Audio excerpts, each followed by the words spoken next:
నమస్తే నా పేరు డాక్టర్ లక్ష్మీ పూర్ణిమ ఆయుర్వేదిక్ కన్సల్టెంట్ మెడినైన్ ఈ రోజు మనము నెయిల్ హెల్త్ గురించి తెలుసుకుందామండి మన బాడీలో ఎప్పుడైతే కొన్ని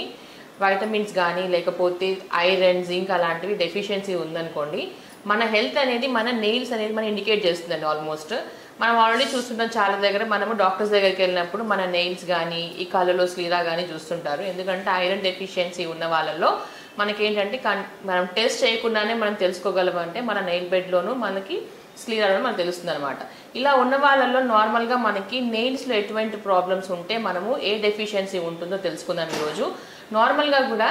మనకేంటంటే ఈ నెయిల్ బెడ్ అనేది ఎప్పుడైతే టోటల్గా వైట్ అయిపోతుందో ఈ నెయిల్ బెడ్ అనేది టోటల్గా వైట్ అయిపోతుంది అనుకోండి అప్పుడు ఏంటంటే మనకి కిడ్నీ ప్రాబ్లమ్స్ కానీ లివర్ ప్రాబ్లమ్స్ కానీ ఉందని అయితే మనము కంపల్సరీ చూసుకోవాల్సి వస్తుందండి అలానే కొంతమందికి ఏంటంటే ఈ నెయిల్ బెడ్ పైన చిన్న వైట్ ప్యాచెస్ లాగా వస్తుంది అనమాట అలా వచ్చిన వాళ్ళలో ఏంటంటే మనకి జింక్ డెఫిషియన్సీ ఉంది అని మాత్రం తెలుసుకోవచ్చు మన నెయిల్ దాన్ని చూసి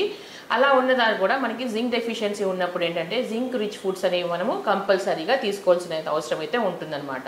ఇంకా చూసుకున్నట్లయితే మనకి ఈ నెయిల్ బెడ్ పైన వర్టికల్ లైన్స్ అనేవి కూడా మనం చూస్తుంటాం అనమాట వర్టికల్ లైన్స్ అంటే ఈ నెయిల్ ఏదైతే ఉంటుందో మనకి దానిపైన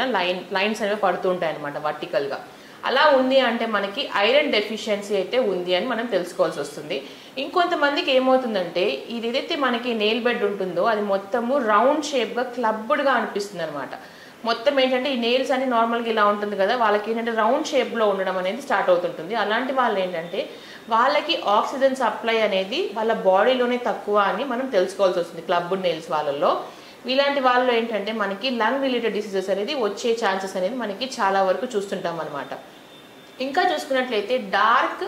వర్టికల్ లైన్స్ అనేవి పడుతుంటాయి చాలా మందికి మనం గోల్ చూసుకున్నట్లయితే మనకి బ్లాక్గా ఒక లైన్స్ పడుతుంటుంది అనమాట డార్క్ లైన్స్ ఒకటి కానీ రెండు కానీ అలా కొన్ని ఫింగర్స్లో మనం చూస్తుంటాము అలా ఉన్నట్లయితే మీకు వైటమిన్ D3ను మళ్ళీ కాల్షియం అనేది మీ బాడీలో తక్కువ ఉంది అనేది ఇండికేట్ అనేది చేస్తుంటుంది అనమాట ఇంకొన్ని వాటిలో చూసుకున్నట్లయితే మనము ఇండెంటేటెడ్ లైన్స్ అంటాం అనమాట ఇండెంటేటెడ్ లైన్స్ అంటే మనకి ఏంటంటే నొక్కుడు పోయినట్టు ఉంటుంది అనమాట ఈ నెయిల్ బెడ్ ఏదైతే ఉంటుందో మీకు నార్మల్గా అయితే మనకి సాఫ్ట్గా ఉంటుంది కదా అలా ఉండకుండా నొక్కులు పోయి అలా ఉన్నట్లయితే మాత్రం మనకి ఏంటంటే సోరియాట్రిక్ ఆర్థరైటిస్ ఉండడం కానీ లేకపోతే అదర్ ప్రాబ్లమ్స్ కానీ ఏదైనా ఉందనేది మనకి నెయిల్స్ పైన ఇండికేట్ చేస్తుంది ఇంకొంతమందికి ఏంటంటే చాలా మంది గోలు పెంచుకుంటుంటారు కదండి అలాంటి వాళ్ళలో ఏంటంటే కొంతమందిలో ఎంత కొంచెం పెరిగినా కూడా గోరు విరిగిపోవడం అనేది జరుగుతుంటుంది అనమాట ఆ విరిగిపోయి ఈజీగా త్వరగా విరిగిపోవడం అనే దాంట్లో ఉంది అనుకుంటే దాంట్లో ఏంటంటే మీకు బయోటిన్ అనేది తక్కువగా ఉందని అయితే మనము కంపల్సరీ చూసుకోవాల్సి వస్తుంది బ్రిటిల్ నెయిల్స్ ఏంటంటే మెయిన్గా బయోటిన్ కానీ కాల్షియం కానీ మీకు తక్కువగా ఉంటేనే మనకి ఆ గోర్లు అనేది ఈజీగా పలచగా అయిపోతుంది అనమాట పలచ పడిపోతుంది తగలంగానే మీకు గోరు విరిగిపోయే స్టేజ్ ఉంటుంది అనమాట అంటే ఏంటంటే మనకి ఏదైతే ఈ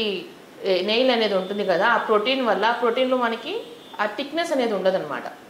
అలాంటి వాళ్ళలో ఏంటంటే బయోటిన్ కానీ కాల్షియం కానీ కంపల్సరీ తక్కువగా ఉందని అయితే చూసుకోవచ్చు ఇంకొంతమందిలో ఏంటంటే పర్పుల్ కానీ బ్లూ లైన్స్ కానీ కూడా మనము ఈ నెయిల్ బెడ్ పైన చూస్తుంటాము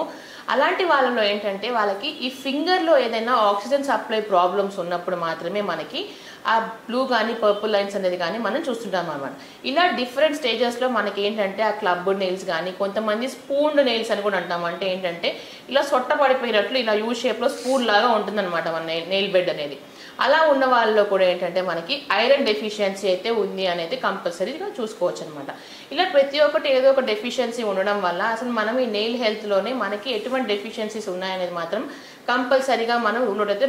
మనకి మనమే చూసుకునేది అయితే ఇది ఇండికేటర్ లాగా పనిచేస్తుంది అనమాట ఇలా ఉన్న వాళ్ళు నార్మల్గా కూడా మీకు జింక్ డెఫిషియన్సీ ఉన్నా ఐరన్ డెఫిషియన్సీ ఉన్నా కాల్షియం డెఫిషియన్సీ ఉన్నా బయోటిన్ డెఫిషియన్సీ ఉన్నా కూడా మెయిన్గా మీకు ఏంటంటే ఆ ఫుడ్లోనే మీకు ఈ డెఫిషియన్సీస్ అనేవి మనకి తగ్గుతూ ఉంటుంది ఇంటేక్ ఆఫ్ ఫుడ్లో కూడా మనకి ఏంటంటే ఫ్రూట్స్ ఎక్కువగా తీసుకున్నా కూడా లేకపోతే డైరీ ప్రోడక్ట్స్ ఎక్కువగా తీసుకున్నా మెయిన్గా మీకు ఐరన్ రిచ్ అని తీసుకున్నట్లయితే రెడ్ మీట్ అండి ఏదైతే రెడ్ కలర్లో ఉంటుందో ఆ వాటిల్లో కూడా మనకి ఏంటంటే ఐరన్ అనేది ఎక్కువగా ఉండడం అనేది చూస్తుంటాం మనము ఇంకా కూడా చూసుకున్నట్లయితే మనకి డైరీ ప్రోడక్ట్స్లో చీజ్లో కానీ టోఫులో కానీ కూడా మనకి ఏంటంటే కాల్షియం అనేది ఎక్కువగా ఉంటుంది ఇంకా ఆర్గన్ యానిమల్ లివర్స్ అని అంటాం కదా దాంట్లో ఏంటంటే మీకు B12 అనేది కూడా ఎక్కువగా ఉంటుంది స్వీట్ పొటాటోలో అయితే మీకు బయోటిన్ అనేది కూడా ఎక్కువగా ఉంటుంది కాబట్టి మీ డైటిక్ హ్యాబిట్స్లోని కంపల్సరీ మీ డైట్లో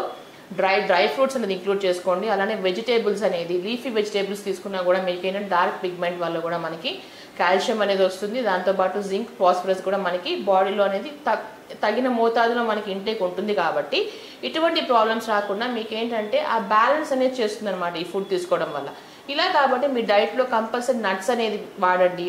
నట్స్ ఒకటి, పీనట్స్ ఒకటి. ఆల్రెడీ మీకు చూసినట్లయితే మీకు కుకుంబర్ సీడ్స్ కానీ, పంకిన్ సీడ్స్ కానీ, సన్ఫ్లవర్ సీడ్స్ కానీ కూడా మనము వాడడం అనేది జరుగుతుంది. కాబట్టి ఇలాంటి వాటితో మన డైట్ కానీ మనం చేసుకొని డైలీ కానీ తిన్నట్లయితే మీకు ఇటువంటి డెఫిషియన్సీస్ అన్నీ కూడా మీకు ఏది ఉండకుండా మీ హెల్త్ని మీరు ప్రొటెక్ట్ చేసుకునేటట్టుగా ఉంటుందండి.